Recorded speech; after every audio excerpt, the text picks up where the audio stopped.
There's a lot of magic that happens at these mock scrapes, these vertical mock vine scrapes. And, you know, towards the end, I'll talk about how to build these. I've been doing these for many, many years. Thousands and thousands of that I've seen in person, interacted with, and they work. They just plain work.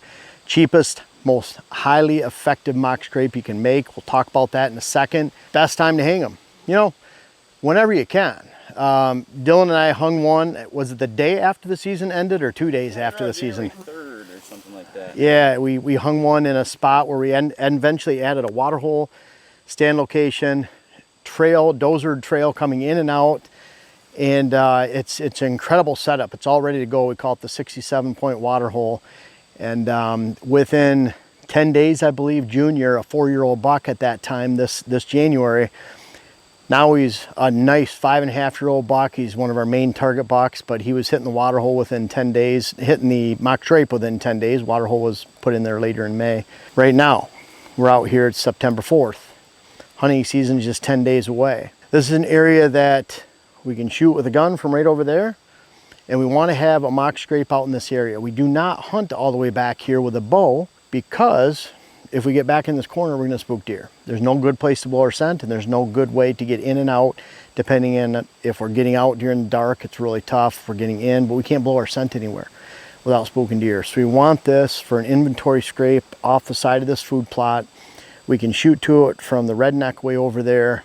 Always want to stand or gun blind or something looking at these mock scrapes. But we're here September 4th. Now, if I was out here, I would say the #1 time not to hang it would be maybe right during the middle of the rut when you want to be hunting, you want to get out here. But if it's a case where you're not going to be back for 10 days, 2 weeks, then great to hang it and get going. There's nothing deer have to get used to. We just cut this right now. I was grabbing it, cutting it with the saw, getting it in here. Look, cut it right, hold it right there. The deer don't care. It's a lot different than the scent from me blowing at a deer versus fingerprint scent.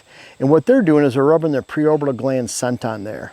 We use no other scent on here but the natural deer scent, meaning that deer come, they rub their preorbital glands on there, they leave scent. The next deer comes by, leaves scent. We want this low enough. This is actually about 6-8 inches higher than we normally would, but I want fawns to participate in leaving their scent, does, young bucks, and old bucks. The more they leave the scent, the better. I want them leaving their scent here. And if we covered it up with some man-made scent or concoction or deer gel, something, whatever, a spray, dust, we're just covering up all the good scent on there from the deer that leave it. They don't leave a lot of scent. You don't see a gel here. You don't see a dust or a spray, something. We look at it like, yeah, we can smell it. It's strong enough. Once deer leave their scent on there, you can't smell it. So if you can smell it, it's probably too strong. It's a good way to look at it. They can smell it. They don't need to. Think about them going by a bread bakery. I use this example all the time. We go by smell bread, they go by smell the 21 ingredients. And they can rank them in strongest to weakest scent. Completely different nose than we have. And they can break down and smell each one of those deer that come in here.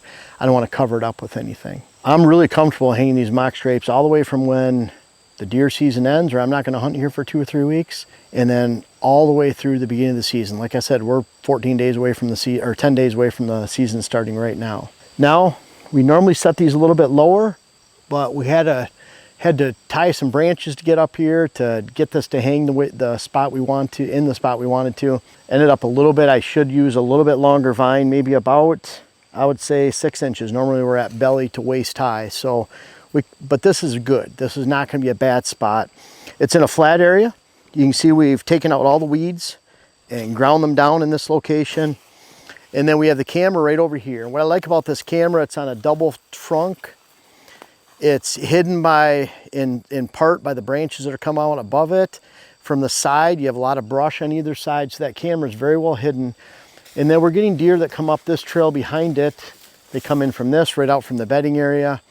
And again, we have the blind location right back there. So what's really cool about this spot is we get deer that come through here, go across the end of this food plot, and you have to be ready for them. And so, you know, not a bad thing when we can actually see what direction they're coming from and know when we have to get ready and why. That's kind of when we're setting it. I want this flat area. I want to clear out an area that's 2 to 3 foot in diameter. I want this to be about belly high, somewhere around there. Not shoulder high up here or head high. I want it so all deer can participate. We use a vine that's anywhere from 3/4 inch in diameter to 1 inch in diameter. The vine is typically at least 5 to 6 feet long. I want it freely swinging from a rope up there. We do not want to tie it directly to a branch because then it makes this very stiff. It doesn't have a pivot point, and that means that a buck can thrust his antlers upward and break this in half. So you'll see it lasting a lot longer when it's like a piñata like this. We also take that camera is, the middle line is about right here at waist high.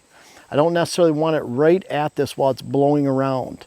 We want a little bit heavier vine like this because then it weights it down more, it's not blowing around. So we'll have to watch this. You can always change the sensitivity on the camera, lower the sensitivity if this is blowing around a little bit more. We're always looking at where we hang the vine, potential for a camera spot, and we can shoot to it from a standard blind, whether it's gun or bow. I want to have an inventory. This gives us an inventory of every buck that's around in this location right here. 0 cent, and what we have it figured is we use paracord to tie these up, and we're using no more than about 60 cents of paracord to tie these in. I've seen tens of thousands of scrapes throughout the years, literally tens of thousands. I've seen 500 on one property, all ropes that weren't being used. You can imagine my view of ropes. I've seen and I've compared and contrasted throughout the years.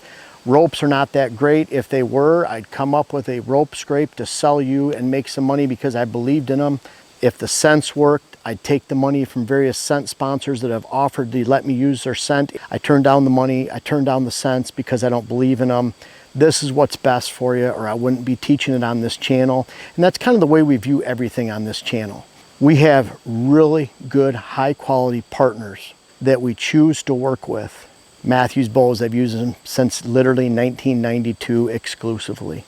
Family Tradition Tree Stands, Redneck Blinds, all these companies that we use, First Light, Reveal Cameras. I believe in the products that they put out, or I wouldn't be using them because we could go take a check from someone else. We're not the normal hunting industry company or channel.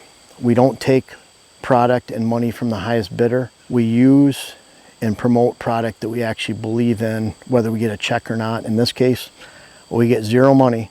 We don't even have a paracord rope sponsor for the 60 cents that you can spend. Often, in this case, cheaper is best. Going natural, staying natural is best. And when do you put these out? Anytime you're not hunting within a couple weeks. I don't want to come back into an intimate area like this and say, well, I'm going to be hunting here next weekend and bugger this up potentially. We'll give it a couple weeks to rest.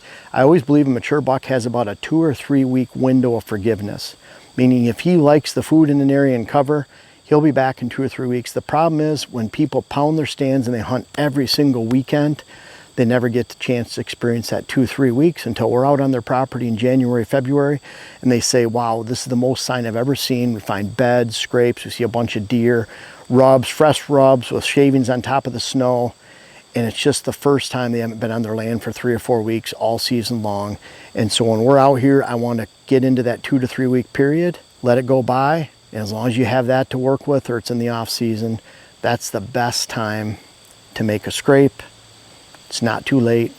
Go enjoy it. This could be one of the most enjoyable things that you do on your hunting land this year. You know, what a year it's been. I really appreciate all of your support. Thank you so much. I wanted to point out we still have our Earthway spreaders. We're always going to have those for sale on Pure Wildlife Blends, WHS. Great Christmas presents. Again, we're scheduling for clients right now. It seems early, but the season goes by early. Typically, between the 4 or 5 of us will go to properties, 5 including Wes, and then Joe, Kevin, Dylan, myself. Typically by the end of December, we're all booked up. I have about 300 properties across the country. So now is the time to book. Check out info at whitetailhabitatsolutions.com. Jesse will help you book your time. Also our web classes. This is a really big time where people are starting to purchase those web classes to help them with hills and thermals, hunting the rut, and then especially towards the end of December, we're getting into our how to design your whitetail property. A great alternative to actually having one of us out to the property. Boots on the ground are always better. Check out digital land management, which is something new we're working on. We'll continue to work on that. And then of course, we really appreciate all your support. We have more hats, more t-shirts on the site. The books are always there, and want to thank you. Thanks for checking us out, and appreciate you.